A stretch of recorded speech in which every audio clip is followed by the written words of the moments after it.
Major Ford Maverick news. And this is major don't be fooled news, because I'm making this show and I'm doing it kind of last minute because, well, I feel I need to get this news out because there's titles going around like, don't ever buy a Ford Maverick.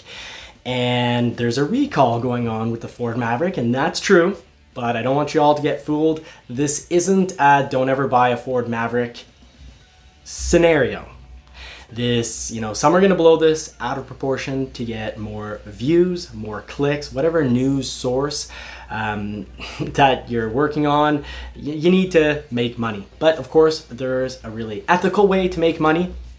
And well, there's a fine line that needs to be walked. So I'm going to clear this up for you. I'm Johnny from Johnny's Car Care and Reviews. I usually try to hunt down the truth. I want to bust the BS, and I don't want any of us getting fooled because I've been there before.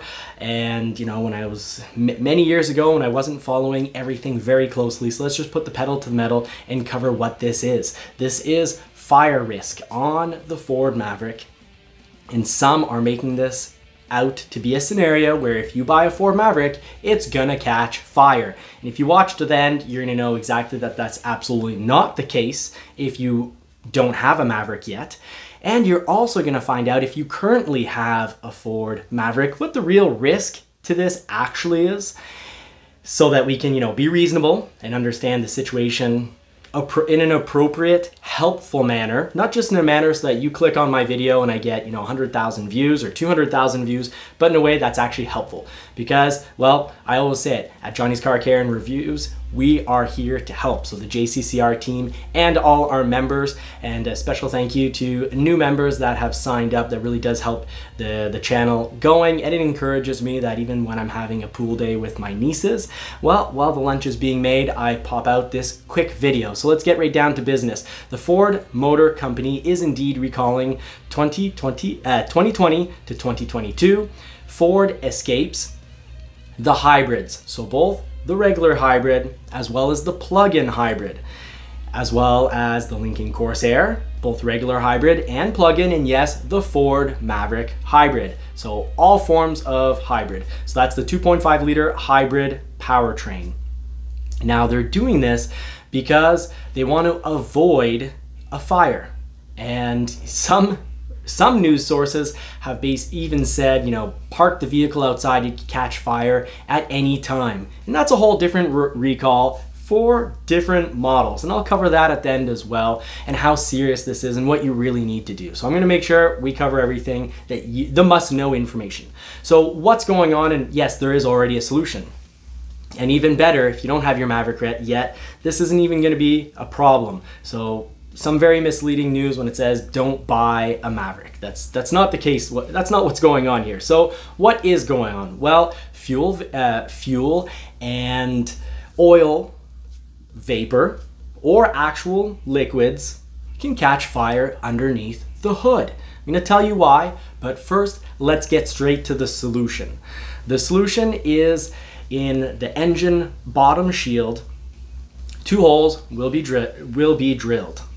And what's more is that they're going to remove in the active grill in the front. So in the front of the engine before the radiator, there's these grills that open and close. That's called active grill shutter technology. So it opens and closes so that you can have better fuel economy. Now they are going to remove a lot. So this will ever so slightly affect fuel economy. That's the big news. Now what people are how I feel this is being completely blown out of proportion, and I'm taking my Saturday to do this, to cover this, because this is a real BS busters. Because I've heard and I've watched videos that actually say that you need to park your Maverick outside or your Escape or Lincoln Corsair because it could catch fire at any time. That is absolutely not the case. And your Maverick isn't going to catch fire all of a sudden without you realizing anything. Because what's going to happen? When does this actually occur? Some are calling this a band-aid solution because there's still actually a huge YouTuber, probably one of the most popular YouTubers on the net, is saying that, this is just a band-aid solution, and this is, basically, very poor on Ford's part. First of all, First of all, this isn't a Band-Aid solution because that, calling it a Band-Aid solution is assuming that no matter what, the Maverick or Escape Lincoln Corsair is going to continue to leak oil. And that's not the case. When does it leak oil is the key factor and why this is a big BS Buster episode. It leaks oil only when you have an engine failure. So an engine failure isn't going to occur when you're parked in your garage. And it's not going to catch on fire when it's in your garage because two things need to occur. First of all, the engine needs to have complete failure. So you're going to hear some horrific noises and you're going to know to pull over. Secondly, the engine needs to already be very hot in order to ignite the oil, either oil vapor or the oil itself. So all that needs to happen. So basically the engine needs to go through catastrophic failure. I believe it's from the crank, basically complete engine failure. Then because of that engine failure, well, the engine's gonna basically tear apart and drop oil. And that's where having the holes in the heat shield on the bottom of the engine are gonna become useful, because instead of pooling up liquid and you just continue driving and it continues to heat up until it potentially catches fire, well, those holes are going to allow for just drainage. But who is going to honestly continue driving when their motor has blown or partially blown and is making horrific noises? So this does affect 100,689 vehicles. So that's the 2020 to 2022 Ford Escape hybrids and plug-in hybrids. It also affects the same years of Lincoln Corsair hybrids and plug-in hybrids, and of course it affects the Ford Maverick hybrids. So right now there's only one form of hybrid on the Maverick. It's front-wheel drive. It's that 2.5 liter engine with the electric motor. So this isn't that big of a deal. And yes, the current solution is remove an active grille shutter. One of those shutters gets removed and the holes are there. But it's not as if, some are presenting this as your Maverick, it's a Band-Aid solution, because your Maverick's going to continue to leak oil at all times. And this is why some come to the conclusion of do not buy a Ford Maverick, that it's, an awful setup because you're essentially buying a brand new vehicle that throughout its life is just going to leak oil, and that Ford's only solution is let it leak all over the place. No, this is only if you have complete engine failure. So far it's only happened to, this is globally, it's happened to 23 vehicles that there have been engine failures. Now across 100,689 vehicles, 23 vehicles is an extremely small percentage of failures.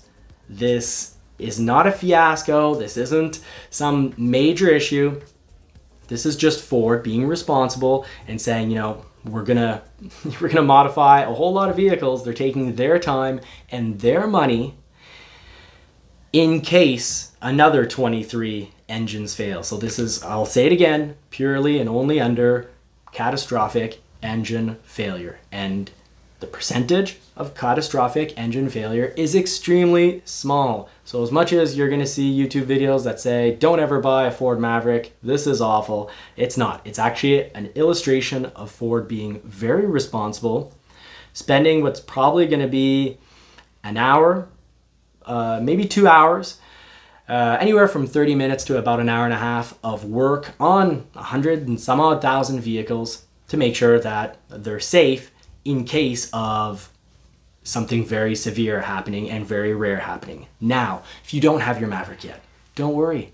This has already been corrected at the factory, and it's been corrected at the factory. So easy peasy, lemon squeezy, it's all done. Now, why did some think that this means you cannot park your Maverick inside because, it could catch your house on fire? Well, that's a completely different issue. So that's for the Expedition and Navigator. There's a recall on those. The issue is it's believed that it could affect up to 39,000 vehicles in total, so 32,711 Expeditions and 6,302 Lincoln Navigators built between December 1st, 2020 and April 30th, 2021. So 2 ways for for any of these models that you can check to see if you're affected. You can go on the NHTSA's website with your 17-digit VIN number, vehicle identification number, which can be found in the door sill, or sometimes on the door itself, but generally on the door sill. You've got your VIN there. You also have it at the bottom driver's side of the windshield. That's your VIN. It's what you need to scan or type in when you're hooking up with FordPass. And you know what's cool? FordPass is gonna let you know you've got a recall on your car. So get FordPass, free application, great at letting you know directly, are you affected, what's going on. And yes, I do have a Winston. It's not a tattoo. I don't have any tattoos, but this is a Winston. Marie said it was a child's face painter that did this, but I'd rather just say it was a face painter that did this. Remove the word child. She offered, and I said yes, and Marie said, do our poodle. So thank you very much for watching. The last little bit of actual useful information, unlike this here, is that you can also call Ford customer service. Be prepared, have your vehicle registration on you, because that also has your 17-digit VIN, vehicle identification number. They'll use that to find out if you have a recall, and they'll give you assistance from there. So either Ford customer service, call their phone line, or you can go to the NHTSA's website, punch in your VIN, and if nothing pops up, well, that means you don't have a recall that needs to be done. And actually, third solution, have FordPass, download FordPass, put in your VIN there, and they're gonna keep you up to date, and it's faster than waiting on the snail mail. Now, that covers everything. And coming up, if you haven't liked yet, please do like the video, share it with people that need to hear this information, the correct, straightforward, not blown out of proportion information. And if you don't want to miss out on more news and videos like this, please do hit that subscribe button. Leave a comment if you made it this far. Just type in finisher. Really helps me out. Also helps the channel grow. And if you haven't subscribed yet, please do. It helps feed and dress that poodle and helps the channel just continue to grow. So a huge thank you to our members. I'd like to straight up really thank Isaiah Adams, Mark Miller, Orlando OBX, Brent Berryman, Tim Bartz, Rob McDonald, Dr. Detroit, and Ridgeview. Some of those are even moderators as well, because like Tim Bartz and Ridgeview, I really appreciate the membership. It helps really get this channel to where I want to get it. So more modifications on vehicles, just finished working up on the MR2, and well, it also helps pay when I crash things like the drone. So far, haven't crashed any vehicles. Did have a little bit of trouble with the Bronco, so you'll want to subscribe and not miss out, because I'm going to be talking about a little bit of trouble that I had with the Bronco, and I want to cover, really, if you off-road or if you put it in 4-low, any of you might have this trouble, and I want to help. And I also want to cover in an upcoming video very shortly what's going on with the Bronco and Ranger plant, because things haven't been perfect with the Bronco. I do absolutely love the Bronco. Clearly, I'm supporting it. I've never owned a vehicle that after even 6 months that I still want. And I've had Bronco 1, I got back in September 10th, so I've had between 1 to 2 Broncos since September 10th, 2021, and I'm still absolutely loving this vehicle. I'm still talking about it with Marie all the time, and as she is as well. And we both look back at our Bronco after we've parked it. So definitely an amazing machine, but we do want to cover what's going on at the plant, how they're working to correct some problems, because we haven't gotten all our Broncos quite perfect. Sometimes something, not painted here and there, always places you don't see from the outside. So there have been some issues. We're going to be talking about really everything plant related, plant closures, plant problems, and how that's actually affected the product that we're getting versus what's going around and on at other manufacturers. So thank you so much for watching. As you can see, maybe I'm pretty hot in here. The room's almost 30 degrees Celsius, so that's a whole lot Fahrenheit. It's in the 90s, so I've got to get out to the pool with the nieces. Thank you so much for watching, and until next time, I do hope you get to put the pedal to the metal, and I do wish you all more cars and more power. Take care. care.